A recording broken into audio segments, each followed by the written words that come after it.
ह्याने पैशाची मागणी केली आणि धनंजय मुंडे यांनी तर काही पैसे दिलेले छेपरी राजकारण करून तुम्ही एखाद्याच्या संसारात माते करू नका. तुम्ही डुप्लिकेट दारूचा धंदा सुद्धा केलेला आहे, ते सुद्धा मध्ये SIT मध्ये तुम्हाला पैसे तुम्ही माझ्याच मित्रांनी 1 लाख रुपये दिले दारूच्या धंद्याला, ते सुद्धा कुठे तुम्ही दिले ते पैसे.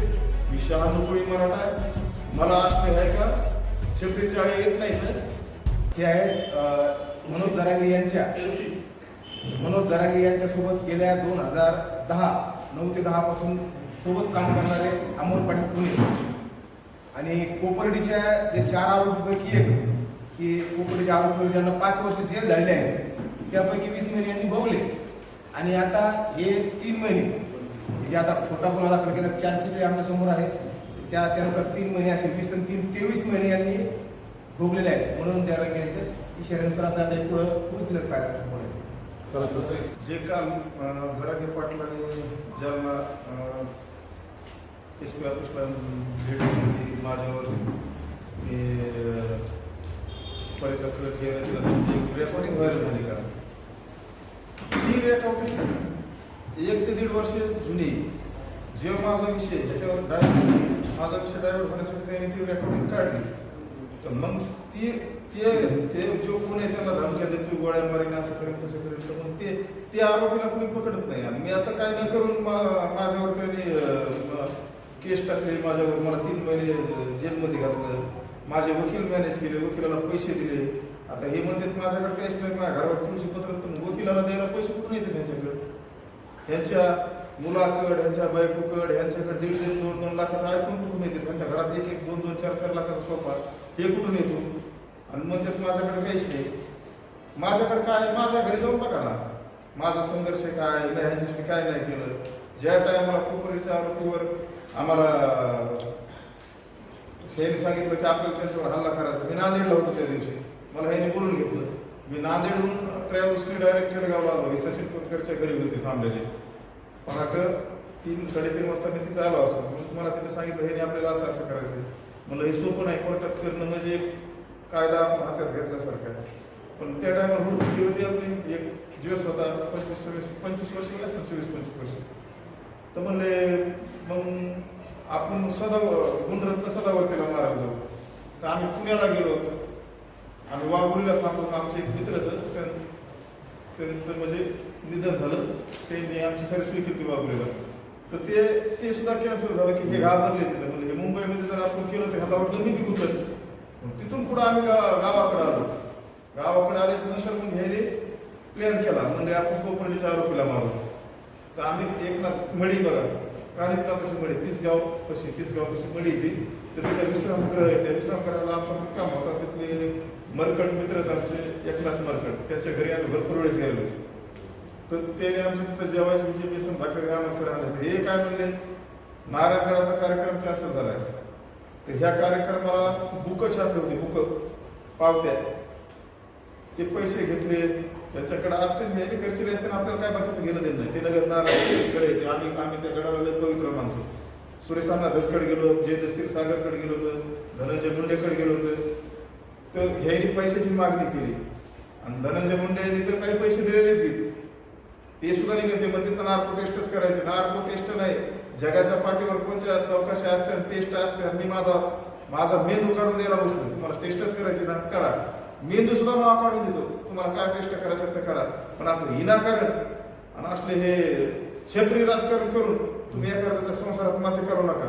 एक दिवस ते वरला बी बघा तुमचे हे स्टंट आहेत काय, जे तुमची कूटनीती, तुम्ही स्वतःला काय म्हणता, तुम्ही छत्रपती शिवाजी महाराजांच्या विचाराने चालतोय, पण तुमचे विचार मला तर दिसत नाहीत. कारण महाराजांचे विचार असे होते, महाराज स्वतःच्या मावळ्याचा इतिहास बघा, आज महाराजाचा काय आहे, महाराजाच्या मावळ्याचे विचार आणि ह्यांचे विचार काय, हे तर सगळे मावळे संपून टाकले. अहो एखाद्या माणसासाठी जर आपण जर 10 रुपये खर्च केला, ते माणूस आयुष्यभर पण विसरत नाही. मी ह्याच्यासाठी माझं 2 वर्ष आयुष्य पणाला लावलं, मला नव्हता का वापर. मी ह्याच्या बाजूने कधी बी होतो ना बा, मी एवढा मोठा बी नाही ना, माझ्यावर काय आरोप केले नाही. कुठं दारूस पितून बायकोकडे बघून, त्या माऊलीकडे बघून, आईकडेच बघून तुम्ही काय नाही नाटकं केली. तुम्ही विचार केलेला आहे ना, तुम्ही डुप्लिकेट दारूचा धंदा सुद्धा केलेला आहे. ते सुद्धा नार्को टेस्टमध्ये SIT मध्ये तुम्हाला पैसे कुणी माझ्याच मित्राने 1 लाख रुपये दिले दारूच्या धंद्याला, ते सुद्धा बुडले. तुम्ही दिले ते पैसे? तुम्हाला काय माझ्यावर जे काल तुम्ही आरोप केले ते प्रत्येक तुम्ही एक आरोप करा, मी तुमच्यावर 10 आरोप करतो आज, आणि ते सारे सत्य आरोप होतं.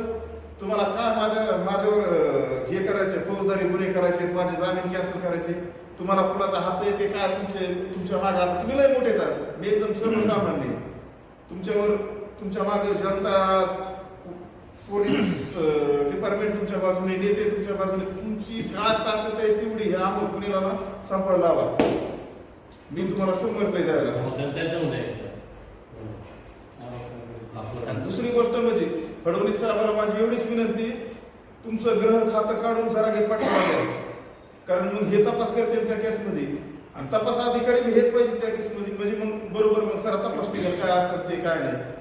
तुम्हाला माझी विनंती हात जोडून की फडणवीस साहेबांनी ह्याला ग्रह खातं ह्यांच्या ताब्यात द्यावं, म्हणजे आमच्यासारख्या निर्दोष लोकांना हे बरोबर शिक्षा लावतील, फाशीच्या लागतात. काय माझ्यावर मी तिळतिळ कसं गेलो असं मला माहिती, माझ्या तोंडाला काळं बांधूनच काय आणलंय, काय माझ्या घरावर दगड फेकच, काय माझ्या घरच्याला ट्राचरच, काय माझ्या कमेट घाण.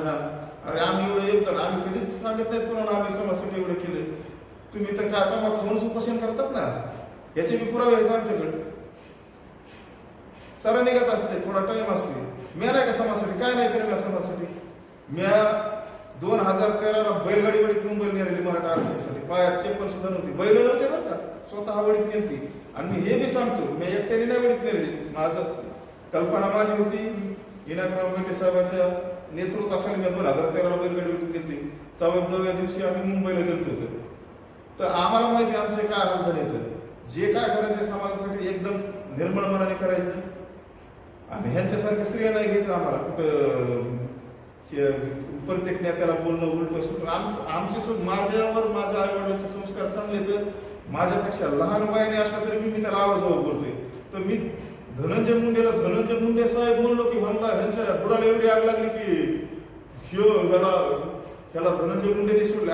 तुम्ही म्हणतात ना ह्यांचे मोबाईल तपासा, ह्यांचा CDR काढा.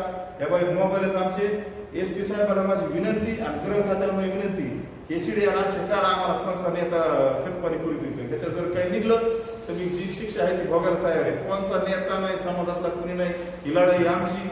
आम्हाला काही गरज नाही कोणत्या नेत्याची न्यायची, कारण हे कायदा सगळ्याला सारखा आहे. आम्ही जर सुपारीच घेतली असती तर आम्ही सुटलो असतो का? ते 4 शीट आहे आमच्याकडे, ते 4 शीट सुद्धा तुम्ही व्हायरल करा. त्याच्यात बघा काय हे काय म्हणलं, धनंजय मुंडेने सुपारी दिली, धनंजय मुंडे सर मग CDR काढा. त्या 4 शीट मध्ये कुठं CDR आहे? ह्यांना सवय कोणत्या नेत्याला टार्गेट करायचं, कुणाला एकेरी भाषेत बोलायचं. आमच्या राष्ट्रात ते नाही. मी 96 मराठा आहे, मला असले आहे का छपरी चाळे येत नाही. तर